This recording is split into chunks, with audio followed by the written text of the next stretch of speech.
안녕하세요. 이혼을 한 지 5년이 다 되어가는 30대 여자입니다. 사연을 듣다 보면 이상한 사람들이 많은데요. 오늘 소개해드릴 사연 역시 그런 제정신 아닌 사람들의 이야기입니다. 사람들이 이런 말들 하죠. 시누이 많은 집에 시집 가는 거 아니다라고요.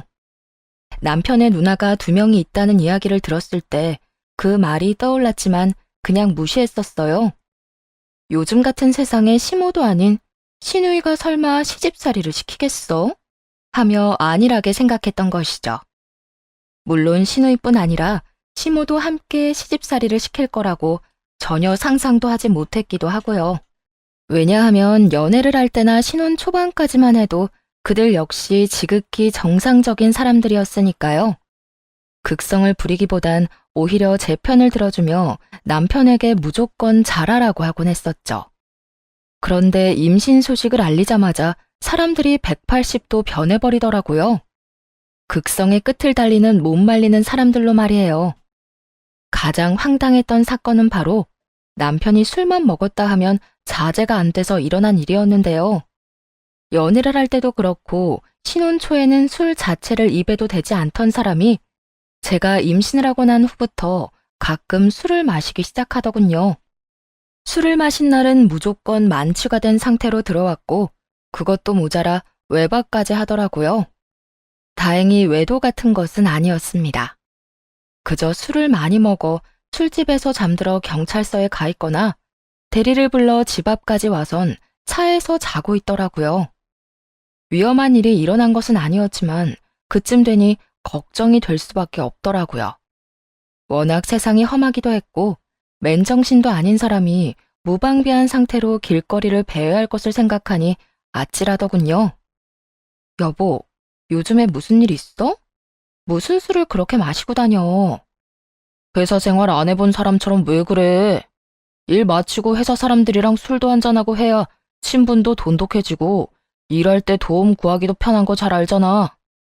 회사 입사한 지가 6년 차인데 이제와 다시 쌓을 친분이 있다니 변명이 참 진부하더군요. 거기서부터 따지고 싶었지만 싸우고 싶은 마음은 전혀 없었기에 될 수 있으면 좋은 말로 남편을 설득하려고 했습니다. 친분 다지는 것도 좋은데 좀 적당히 먹었으면 좋겠어. 필름 끊길 때까지 마셔서 차에서 잠든 적도 많고 경찰서까지 갔었잖아. 몸도 몸인데 그러다 위험한 일 생길까봐 걱정돼서 그래. 요즘 세상이 많이 험하잖아. 걱정도 팔자다. 이때까지 술 먹고 필름 끊겼어도 그런 위험한 일 생긴 적 없었으니까 걱정하지 마. 그래도 이때까진 아무 일 없었어도 앞으로는 어떻게 될지 모르는 거니까 조금만 줄여주면 안 돼? 아, 진짜. 그런 일 없다니까. 그렇지 않아도 피곤해 죽겠는데 왜 안 하던 잔소리를 해? 그냥 하던 대로 가만히 있어. 어울리지도 않는 잔소리 좀 하지 말고 말이야. 아이씨, 생각해서 일찍 들어왔더니 괜한 짓을 했네. 나 나갔다 올 테니까 기다리지 말고 빨리 자. 지금 이 시간에 나간다고? 지금 9시가 넘었어. 지금 나가서 언제 들어오려고 그래? 그리고 모처럼 오늘 일찍 들어와 놓고선 이대로 나가는 게 어딨어. 모처럼 일찍 들어왔는데 잔소리만 한 사람이 누군데? 그러게, 사람이 일찍 들어와주면 고마운 마음으로 뒷바라지나 잘할 것이지. 당신이 이런 식으로 구니까 내가 다시 나가는 거야. 적반하장도 유분수라고 화낼 사람이 누군데. 좋은 말로 타일렀더니 도리어 화를 내고 나가버리더군요. 그것만 해도 화가 나는데 다음날 시모와 첫째 시누이가 집으로 찾아왔더라고요. 남편이 무슨 말을 어떻게 전한 것인지 성이 잔뜩 난 소 2마리가 집 안으로 들어오는 것만 같았죠. 너 우리 아들한테 쓸데없는 잔소리 했다고 하던데 그게 사실이야? 잔소리까진 아닌데 조금 타이르긴 했어요. 뭐? 올케 진짜 어이없다. 올케가 뭔데 우리 귀한 막내를 타일러? 올케가 무슨 우리 막내 선생이라도 되는 줄 알아? 그러니까 말이다. 넌 그냥 우리 귀한 아들 보필이나 잘하고 내 아들 자식이나 잘 낳아주면 된다. 그거면 네가 할 일은 끝난 거야. 그러니까 앞으로 내 아들 스트레스 받을 짓거리는 하지도 말거라. 처음엔 이런 반응들이 그저 놀라웠어요. 이렇게까지 남편 문제에 극성 떠는 모습을 처음 봤었으니까요. 그런데 두 사람의 극성이 길어지면 길어질수록 점차 화가 나더라고요. 저라고 입이 없어 가만히 있는 것도 아니었고, 할 말을 다 하자면 두 사람보다 하고픈 말은 더욱 많았으니까요. 형님 말대로 제가 남편 선생도 아니고, 어머님 말씀대로 남편 스트레스 받을 거 뻔히 알면서 제가 왜 싫은 소리를 했겠어요? 그냥 두고 보다간 그 귀한 아들이 살아 숨쉬는 꼴은 다신 못 볼 것 같아서 그랬어요. 뭐야? 그게 무슨 말인 게야? 글쎄, 그 귀한 아들이 술만 먹었다 하면 정신이 끊길 때까지 마신다고요. 술이 잔뜩 취한 채로 저번 주엔 경찰서에서 자고 저번 주엔 차에서 자고 오는데 두 분 같으면 그냥 두고만 볼 수 있겠어요? 그래서 한마디 했어요. 마시는 건 좋은데 조금만 줄이면 어떻겠냐고요. 부부 사이에 그 정도 말은 당연히 해야 하는 거 아닌가요? 이쯤 했으면 제 심정을 다는 아니더라도 조금은 이해할 거라 생각했는데 두 사람은 오히려 모든 걸 다 제 탓으로 돌리며 남편을 감싸기에 급급했습니다. 뭐? 내 아들이 어딜 가? 경찰서? 그리고 차에서 잤다니. 너 평소에 우리 아들을 얼마나 힘들게 하면 애가 술에 취한 와중에도 집에 오기 싫어 그딴 곳에서 잠을 자는 거야? 그러니까. 옳게. 도대체 내 동생한테 스트레스를 얼마나 주고 있는 거야? 설마 임신했다고 내 동생 노예처럼 부려먹는 거야? 아니면 사사건건 잔소리하면서 스트레스라도 주는 거야? 도대체 뭘 어떻게 했길래 내 동생이 인사불성이 될 만큼 술을 마시고 다니냐고. 제가 잔소리할 시간이라도 있으면 좋겠네요. 임신한 저도 나몰라라 하고 아침에 출근하면 새벽에나 들어오거나 아예 외박을 해버리는 남편한테 제가 무슨 수로 잔소리를 하겠어요? 얼굴이라도 제대로 보여줘야 뭐라도 할 수 있지 않겠어요? 올케가 진작 내 동생한테 잘했다면 밖으로 나돌지도 않았을 거란 생각은 아예 하지도 않는가 봐. 남편이 밖으로 돌면 그건 다 집사람 탓인 건 당연한 논리인데 말이야. 그쯤 되니 슬슬 화가 오르며 말이 술술 잘 나오더라고요. 한마디로 못할 말이 없는 상태였죠. 형님, 그렇게 잘 알고 있으면 제가 여기서 얼마만큼 더 잘하면 되는지 자세히 설명 좀 해주실래요? 하긴 형님도 술 한 번 먹었다면 끝장을 보는 사람이니 가정에 충실하진 않아 대답하긴 힘들긴 하겠어요. 어쩐지 같은 여자이고 같은 주부인데 어떻게 저렇게까지 제 마음을 이해 못하나 싶었는데 제가 형님한테 너무 과한 기대를 하고 있었네요. 뭐야? 옳게. 지금 내 면전에서 내 흉 보는 거지 지금? 뭐 이딴 게 있어? 내가 옳게 신우이라는 걸 잊기라도 한 거야? 아니요, 잊지 않았어요. 신우이란 걸 잊었다면 지금처럼 꼬박꼬박 존댓말하는 대신 저도 형님처럼 심한 말을 했겠죠. 이게 진짜 보자 하니까. 신우이는 이런 도발에 얼굴을 붉히며 흥분하기 시작했고 곧 시모가 팔을 뻗어 신우이를 제지하더군요. 그리곤 시모가 나서 대신 혼내기 시작했죠. 너 말버릇이 아주 형편없구나. 네 친정에선 이딴 식으로 굴어도 상관없을지 몰라도 우리 집에선 절대 그런 버릇없는 행동은 절대 용납 못한다. 넌 그저 네 남편이나 우리가 하는 말에 네라고 대답만 잘하면 되는 거야. 그게 우리 집 법도니까. 잘못도 없는 임신한 며느리를 이런 식으로 잡는 게 어머님이 강조하는 법도라면 저는 지키며 살고 싶지 않네요. 너 지금 내 말에 토를 다는 거니? 임신까지 했는데 이혼당하기 싫으면 넌 그냥 하라는 대로 하거라.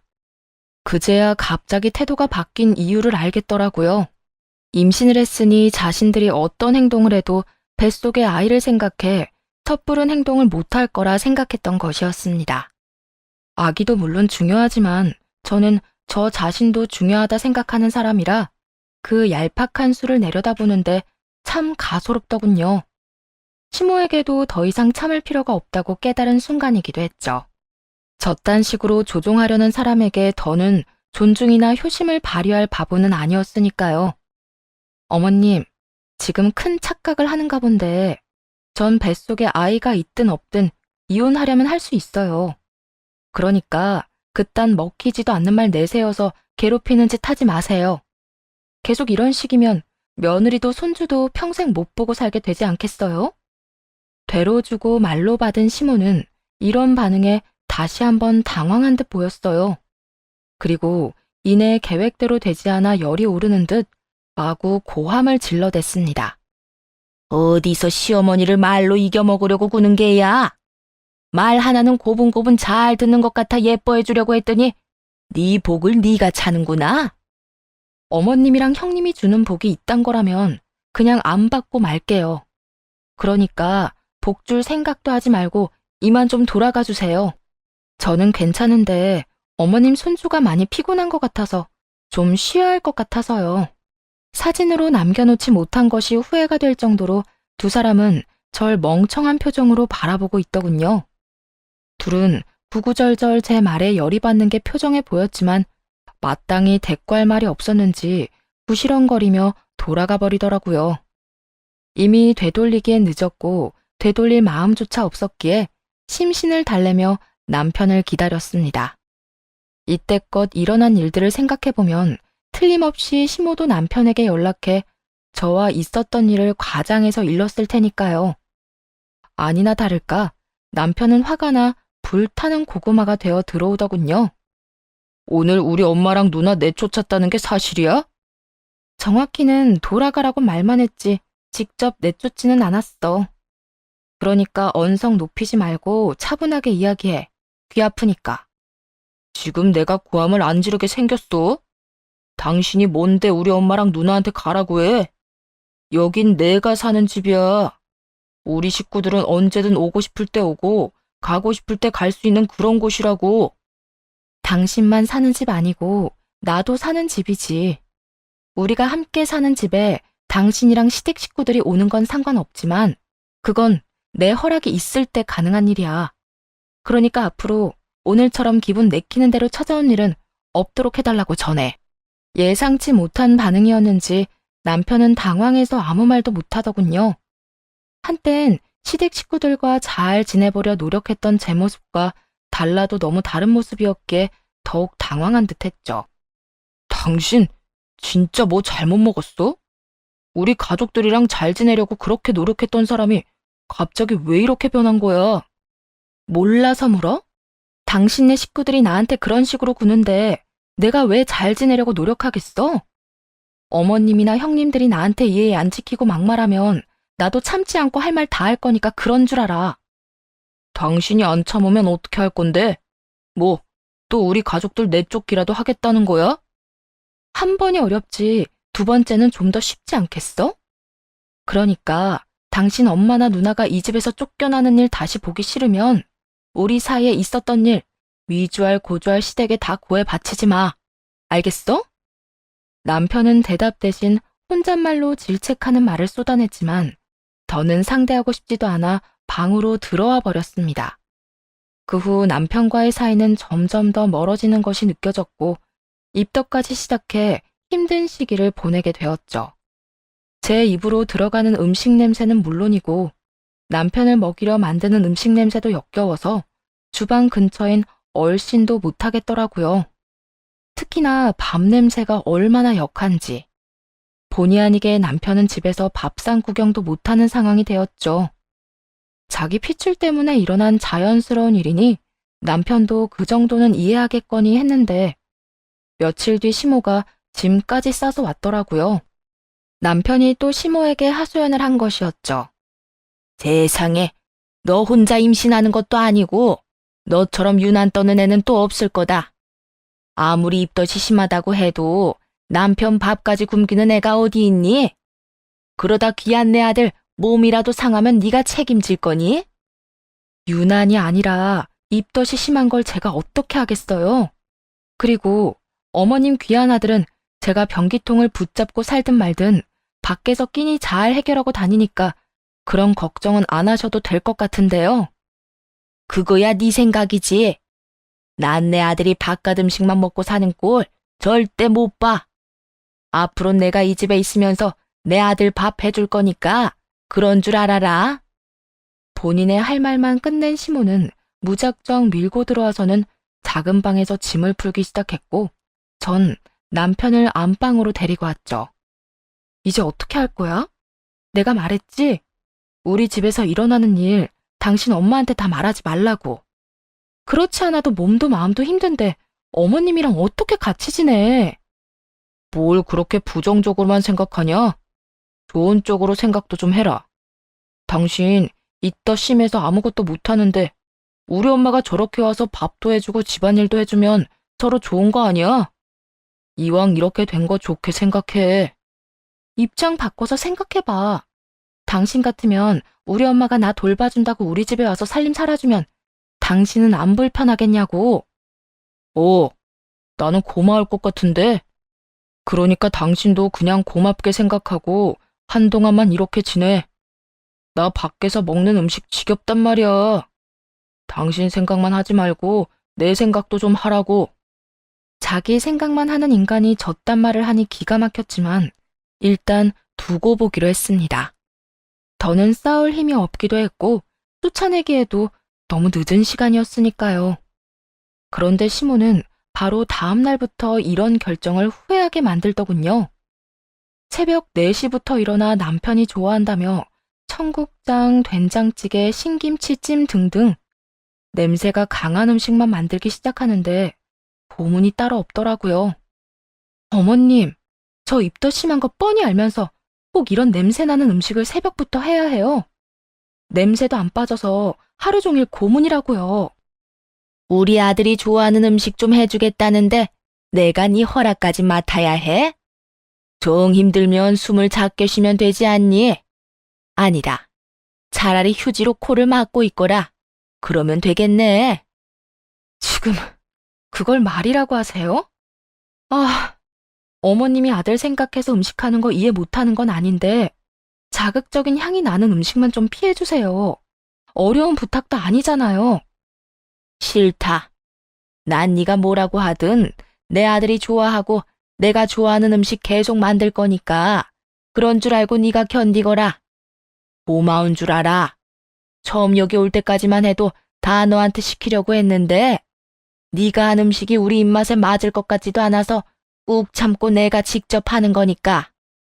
어찌나 뻔뻔하게 나오는지 말로는 내쫓는 것도 불가능해 보이더라고요. 그래서 친정엄마를 집으로 불렀네요. 서로 불편하게 한번 지내보자는 맞불 작전이었죠. 사정을 들은 엄마는 한 걸음에 집으로 짐을 싸서 오셨고 시모와 남편은 꽤나 당황한 듯 보였어요. 우리 엄마도 있는데 장모님까지 부르면 어떡해. 임신한 건 난데 어머님이 당신만 챙기길래 나도 챙김받고 싶어서 우리 엄마 불렀어. 당신 말처럼 살림도 살아주고 서로 좋잖아? 그리고 언제는 우리 엄마가 도와주면 고맙다고 했던 사람이 누군데 이제 와서 오는 소리래? 그땐 당신이 진짜 장모님을 부를 거란 생각을 못했으니까 그렇지. 하여튼 나랑 우리 엄마 불편하니까 장모님 당장 돌아가시라고 해. 삼아, 나도 어머님 때문에 새벽부터 토하는 게 일이라도 가라는 말 안 하고 꾹 참고 있잖아. 그러니까 당신도 참아. 적어도 당신은 나처럼 토하지는 않잖아? 당신 진짜 이렇게 치사하게 굴 거야? 이렇게 굴 거야. 그러니까 당신이 결정해. 우리 엄마, 어머님, 당신, 나 이렇게 넷이 오손도손 같이 살든지 그게 싫으면 어머님 집으로 돌려보내고 우리 엄마도 돌려보내든지. 그래, 좋아. 넷이 함께 지내보자고. 당신이 이런다고 내가 우리 엄마를 돌려보낼 것 같아?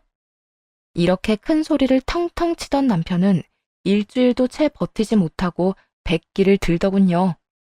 시모에게 돌아가달라고 말을 한 것이었어요. 제 계획대로 된 상황이 마음에 들지 않은 시모는 욕이란 욕은 다 하더라고요. 그것도 감히 친정엄마가 버젓이 두 눈을 뜨고 있는 데에서 말이죠. 이 고약한 것, 끝까지 이 시어머니를 이겨먹고 쫓아내는구나.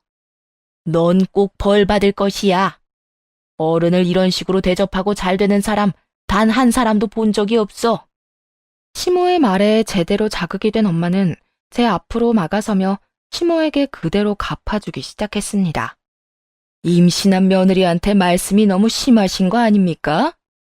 아무리 화가 난다고 해도 그런 말은 생각으로나 하지 직접 입 밖으로 내뱉는 사람은 처음 봐서 지금 좀 많이 당황스럽네요.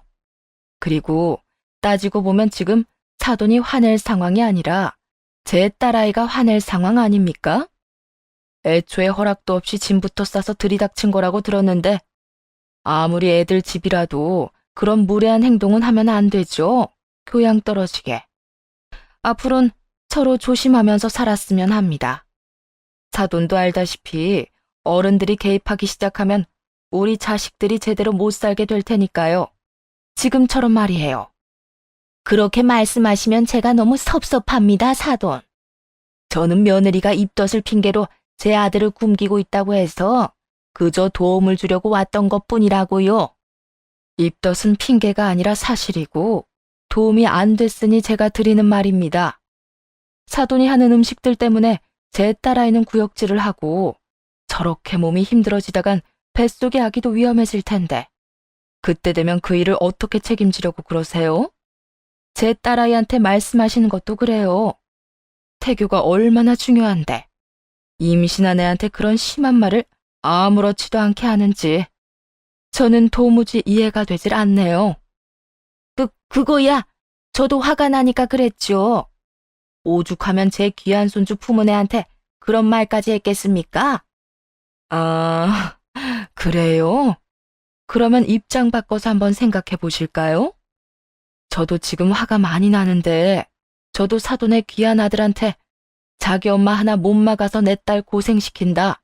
이렇게 멍청하게 굴 거란 걸 알았으면 이딴 결혼시키지도 않았을 거다. 이런 막말들 하면 사돈 기분 좋을 것 같습니까? 서로 귀하게 키운 자식 흉보고 상처 주는 일은 더는 없었으면 합니다. 시모와 엄마 사이엔 눈으론 보이지 않는 불꽃이 일어나고 있었고 남편도 상황의 심각성을 눈치챘는지 황급히 시모를 데리고 나가더군요. 엄마도 시모가 가는 걸 확인하고서야 집으로 가셨고요. 그렇게 큰일도 해결됐고 약해진 몸을 회복하는 데 시간을 보내고 있는데 남편이 또 사고를 치더라고요. 그건 바로 상의도 없이 4천만 원도 넘는 새 차를 사버린 것이었죠. 돈이 어디서 나서 차를 바꾼 거야? 저거 4천만 원도 넘는 차 아니야? 어디서 나긴, 모은 돈이지. 우리 돈에서 마음대로 뺏은 거 아니고 나 이번에 보너스 받은 거랑 총각 때부터 차 사려고 모은 적금 만기가 되어서 바꾼 거니까 뭐라고 할 생각하지 마. 아, 아무리 당신 돈이라도 그렇지 상의 정도는 좀 해주지 그랬어. 부부 사이엔 그 정도는 기본 아니야? 아, 몰라. 보너스는 각자 알아서 쓰기로 했고 결혼 전 가지고 있던 돈은 서로 터치하지 않기로 했으니까 당신한테 트집 잡힐 것도 없다고. 그리고 들어보니까 아기 태어나면 다들 큰 차로 바꾼다고 하더라. 아기 짐 때문에 작은 차론 어림도 없다던데. 겸사겸사 내 돈으로 바꾼 거니까 당신은 그냥 나한테 고마워나 해. 날 위해서가 아니고 당신이랑 우리 아기를 위해서 바꾼 거니까. 상의도 없이 그렇게 큰 돈을 써버린 건 화가 나긴 했지만 잔고를 확인해보니 부부 돈을 건드린 것도 아니었고 본인 돈으로 해결했다고 하니 그러려니 하고 넘어가기로 했습니다. 그리고 몇 달이 지났어요. 주말이라 늦잠을 자는 남편을 두고 산책을 다녀왔는데 어느새 일어난 남편이 제가 들어오는 것도 모르고 통화를 하더라고요. 그것도 게임을 하며 스피커폰을 해놓은 채 말이에요. 그래서 언니랑 내가 투자한 주식은 얼마나 올랐어? 오르긴 오른 거야? 조금 오르긴 했는데 좀 더 기다려보면 더 많이 오를 거야. 그러니까 나 좀 믿고 그만 좀 물어. 하루에 몇 번씩 전화해서 묻는 거야? 그거야. 불안해서 그렇지. 너도 알다시피 언니랑 나, 형부랑 남편 몰래 너한테 준 돈이잖아. 언니 3천만 원, 나 2천만 원. 적금 깨서 너한테 주식 투자하라고 준 거 알면 우리 진짜 쫓겨난다고. 절대 쫓겨나는 일 없도록 할 테니까 날 좀 믿고 기다려. 설마 동생이 누나들 쫓겨나게 만들까? 은행 이자랑 비교도 안 되는 금액으로 돌려줄 테니까 걱정하지 말라고. 그러면 말 나온 김에 무슨 종목에 얼마씩 투자했는데 좀 보여줘봐. 네가 돈은 받아가고 종목도 금액도 말해주지 않으니까 너무 궁금하단 말이야. 에이 참, 나중에 좀 더 오르면 그때 짠 하고 보여줄 테니까 조금만 더 기다려. 조만간이라니까. 누나, 나 지금 좀 바쁘거든? 나중에 다시 통화해. 직감적으로 알 수 있었죠. 주식 투자는 애초에 하지도 않았고 그 돈으로 새 차를 산 거란 걸 말이에요.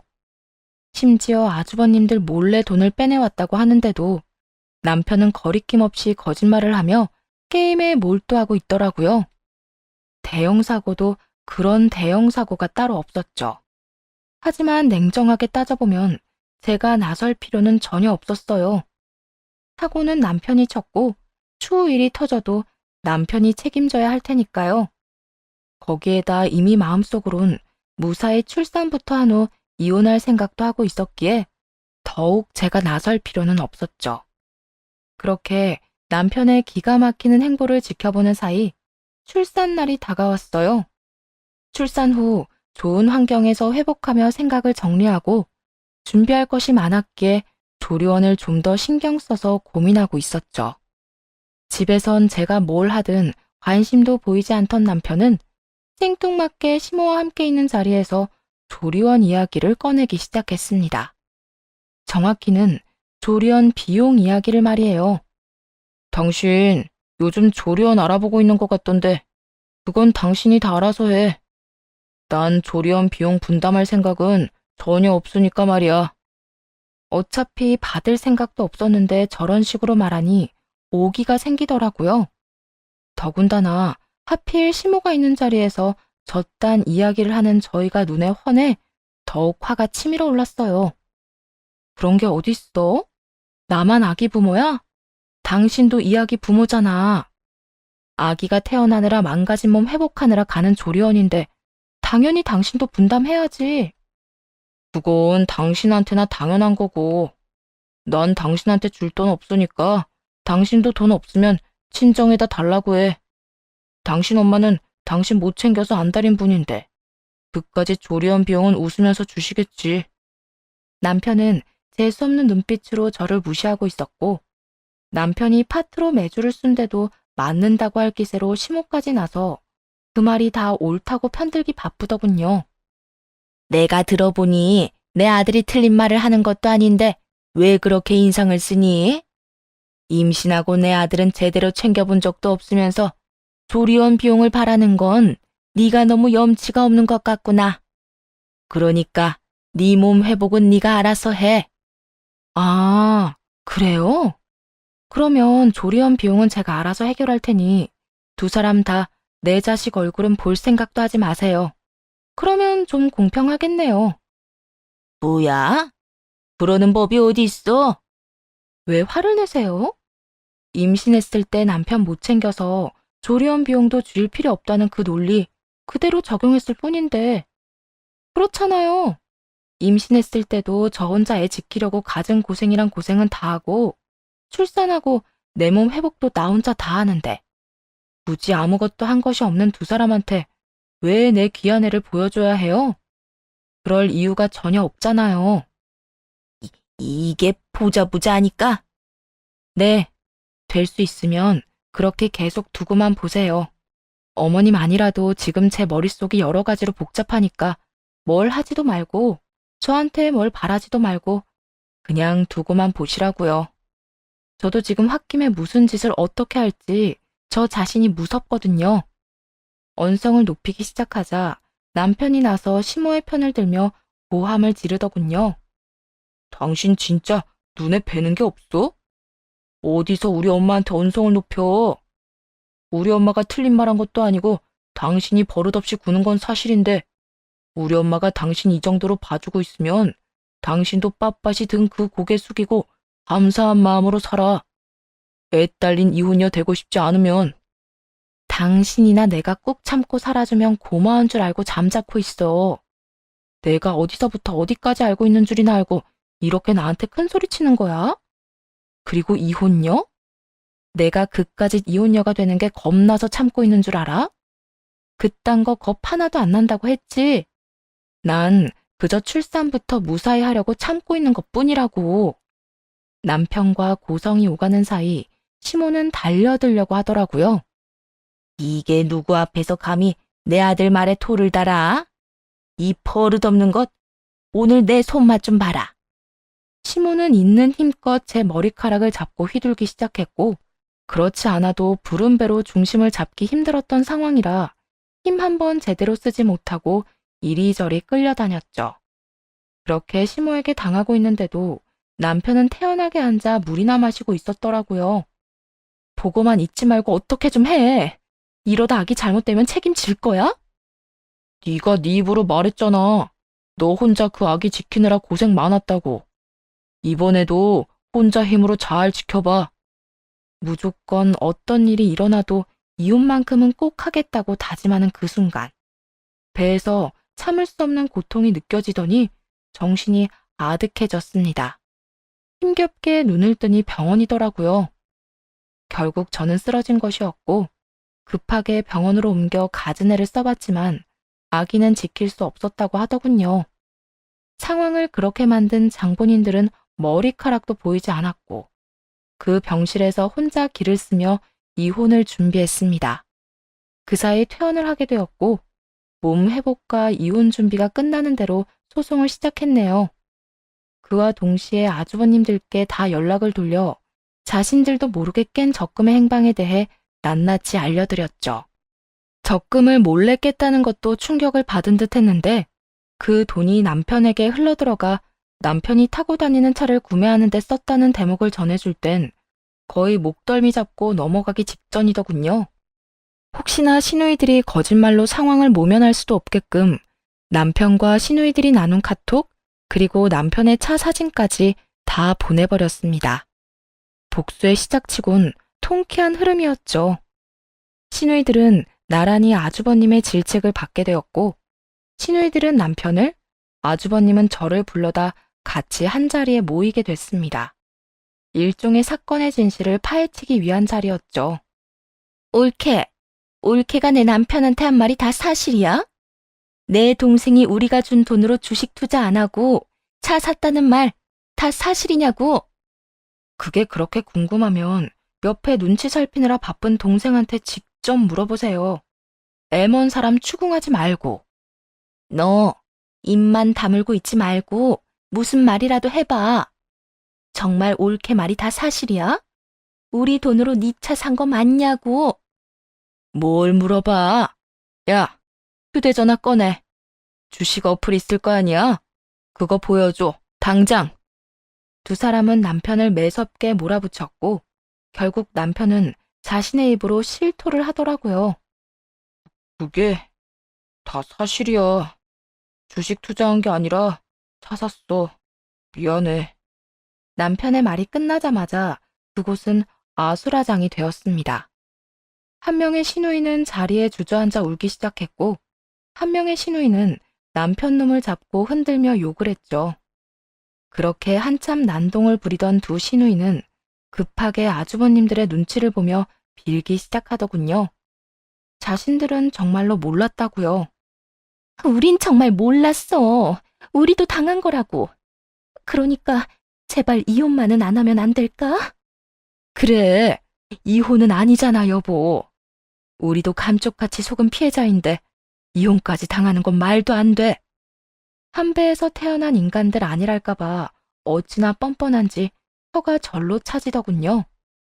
아주버님들도 저와 같은 심정이었는지 무릎까지 꿇고 비는 형님들을 매몰차게 뿌리쳐버리곤 그 자리에서 바로 이혼을 통보해버리더군요. 돈도 돈이지만 이미 신뢰가 깨져버렸다고 하면서 말이죠. 그렇게 한바탕 난리가 난 후 남편 놈은 시누이들의 연락을 다 무시한 듯 했어요. 본인에게 불똥이 튈까 싶어 잠수를 탄 것이었죠. 시누이들은 어떤 방법으로도 남편에게 연락이 닿지 않자 뻔뻔스럽게도 이혼 소송 중인 저를 찾아 친정까지 찾아왔더라고요. 올케, 이 자식이랑 연락 안 돼? 이혼 소송 중이면 연락이라도 될 거 아니야. 그래, 지금 전화 좀 해봐. 이 자식 우리 전화는 전혀 받지도 않는다고. 그딴 부탁이나 하려고 제 친정까지 찾아온 거예요?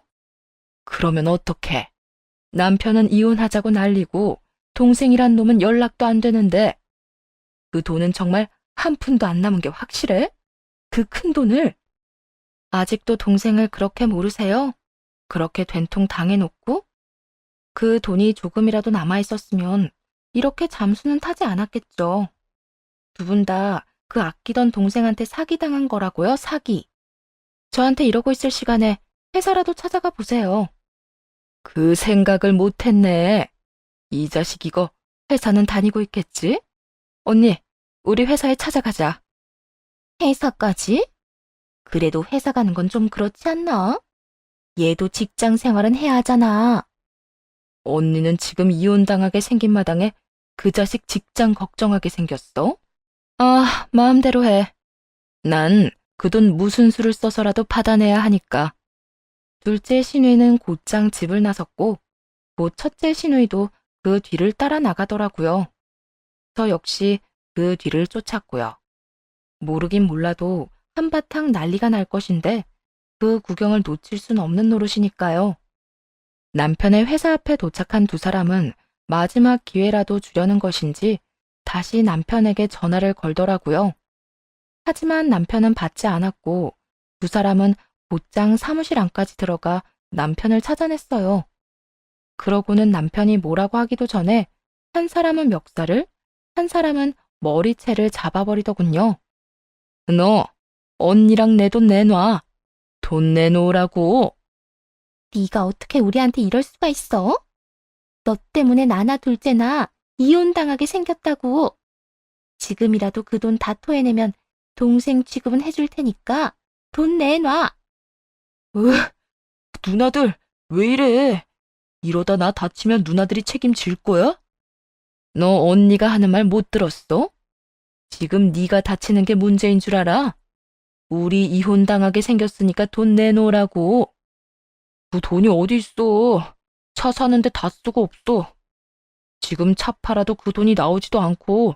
그러니까 이왕 이렇게 된 김에 그냥 이혼해.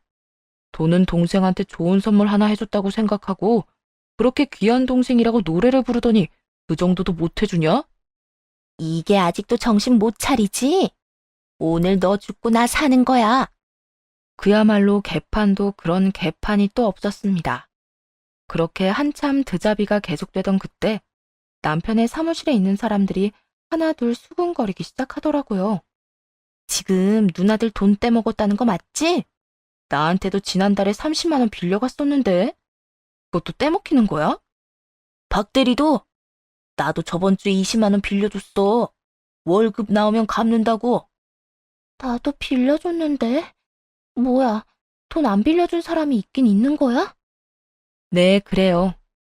남편 놈은 누나들 돈을 떼먹은 것도 모자라 사무실 사람들 돈까지 한 푼 두 푼 빌려 갚지 않던 상황이었어요.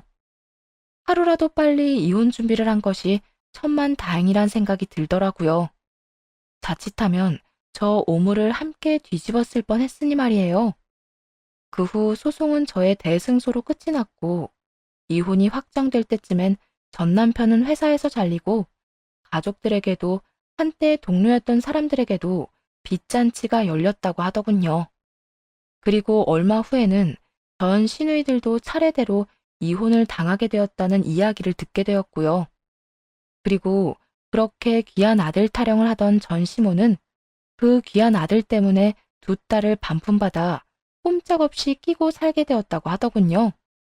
그렇게 통쾌한 복수를 끝내고 일상으로 돌아가기 위해 무던히 애쓰고 있는데 전 남편이 찾아왔더라고요. 들리는 소문엔 빚쟁이들에게 쫓겨 가족들도 배신하고 잠수를 타 연락조차 되지 않는다고 하더니 꼴을 보니 고생 꽤나 하고 있는 모양이었어요. 쫓기는 신세라고 들었는데 왜 찾아온 거야?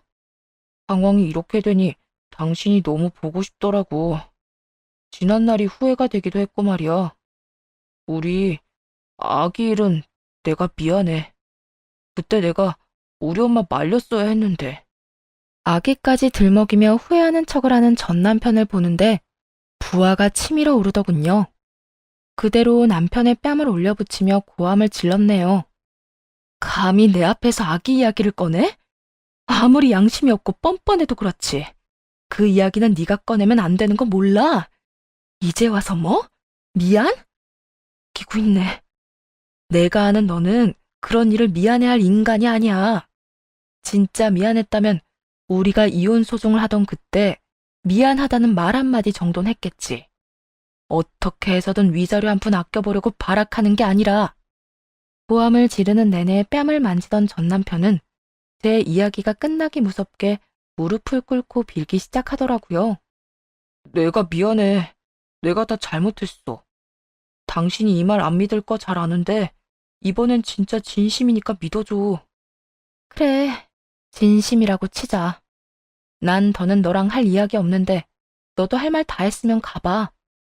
그렇게 문을 닫고 들어가려고 했고 전 남편은 황급히 바짓가랑이를 붙잡고 늘어지기 시작했습니다.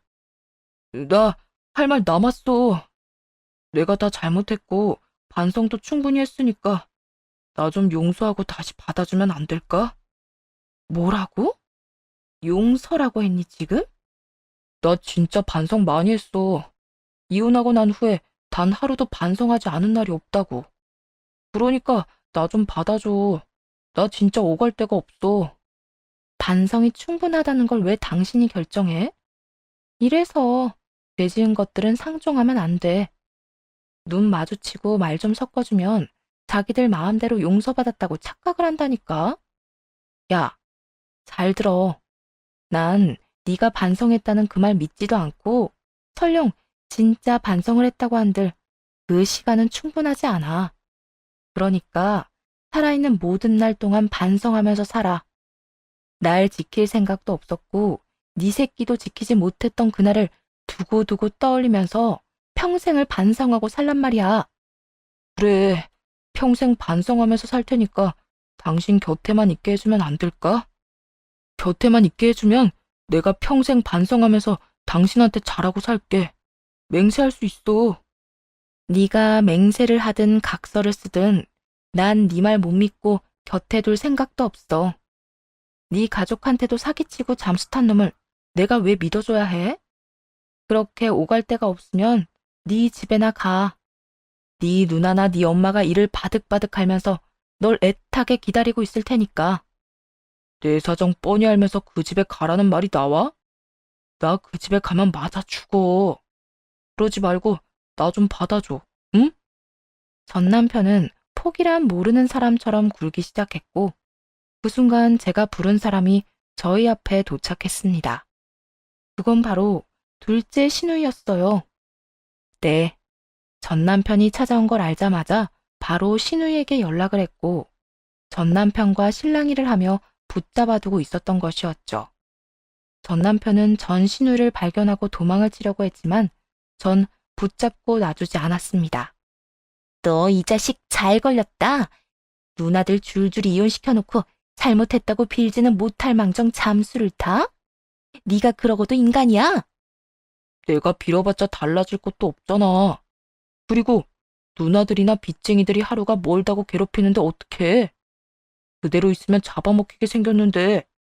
이 자식이 그래도 뚫린 입이다 이거지? 우리 너 때문에 이혼당한 것도 모자라 위자료 낸다고 빚까지 냈어. 다 네 탓이니까 네가 다 갚아. 뭐라도 해서 네가 다 갚으라고. 누나들 때문에 회사까지 잘렸는데 무슨 수로 갚아. 난 못 갚아주니까 누나들이 알아서 해. 자기의 일은 스스로 하자. 몰라? 이토록 전 남편은 뻔뻔함의 극치를 달리고 있었고 전 시누이도 무언가 결심한 듯 전 남편의 머리채를 잡아 끌며 이렇게 말하더군요. 너 도저히 안 되겠다. 경찰서 가. 가서 이야기해. 너 우리한테 한 짓 엄연히 사기라고. 가서 콩밥을 먹이든 돈 갚겠다는 각서를 받아내든 할 테니까 각오해. 누나, 이러지 마. 내가 잘못했어. 못 믿어. 안 믿어. 뭘 하든 경찰서부터 가. 그렇게 신우이의 손에 끌려간 전 남편은 경찰서까지 가 일용직을 해서라도 돈을 갚겠다고 각서를 쓰고 풀려났다고 하더군요. 그래서 그 돈을 착실하게 갚았냐고요? 아니죠. 일을 하러 나간다며 나간 전 남편은 또다시 도망을 갔고 가족들의 마지막 믿음마저 저버렸다고 하더라고요. 배신할 사람이 없어 가족 뒤통수를 치고 그것도 한 번도 아니고 여러 번 배신하는 전 남편을 보며 참으로 대단한 인간이다 생각했네요. 저는 이혼을 하며 회사를 그만뒀고 전 남편이 한 번 찾아온 이후 겸사겸사 한적한 동네로 이사를 했습니다. 몸조리를 끝낸 후 받은 위자료로 작은 가게를 차려 지금은 대략 5년 가까이 운영하고 있어요. 소위 말하는 대박이라는 말이 나올 정도로 장사가 잘 되는 건 아니지만 혼자 먹고 살 만큼은 벌며 살고 있네요. 최근 들어 건물주 아들이라는 사람이 가게에 자주 오곤 하는데요. 처음엔 부담스러웠는데 자주 찾아와 말을 걸곤 하니 금세 친해지게 되었지 뭐예요? 하루가 멀다고 가게로 오는 그 사람에게 이렇게 물어본 적이 있어요. 그런데 왜 이렇게 자주 오는 거예요? 사는 집이랑 여기랑 거리가 가까운 것도 아니라면서요. 그러니 이렇게 대답하더라고요. 그거야, 사장님이 직접 만들어주는 커피가 맛있어서 그렇죠. 내가 커피를 진짜 좋아해서 이 집 저 집 다 다녀봤는데 사장님 커피가 제일 맛있어요. 그리고 사장님이랑 수다 떠는 것도 재밌고. 내일 또 찾아와도 되죠? 아무래도 저한테 관심이 있는 것 같죠? 이혼을 하며 겪은 일이 많다 보니 다가오는 남자들이 간혹 있긴 해도 다 밀어내기 바빴는데 이 남자는 조금 더 지켜보려고 해요. 가진 것에 비해 소탈하기도 하고 이야기도 잘 통하고 무엇보다 웃는 모습이 참 예쁘거든요. 많은 이야기를 나누며 좀 더 자세히 알아보고 기회가 된다면 연애도 한번 해보려고요. 5년이나 지났으니 연애 정도는 스스로에게 허락해도 되지 않을까요? 많은 일을 겪고 이혼을 할 때까지만 해도 제가 이렇게 잘 살 수 있을 거란 생각도 못 했는데 5년 동안 앞만 보고 열심히 살다 보니 가끔은 이처럼 행복한 날들도 있더라고요. 물론 제 곁을 떠나간 아기를 생각하면 아직도 눈물 흘리는 날도 있지만 제대로 된 준비가 되었을 때 다시 찾아오려고 잠시 이별했다고 그렇게 생각하려고요. 이로써 사연은 끝이 났습니다. 쌀쌀한 날씨에 감기 조심하시고 늘 행복하세요. 감사합니다.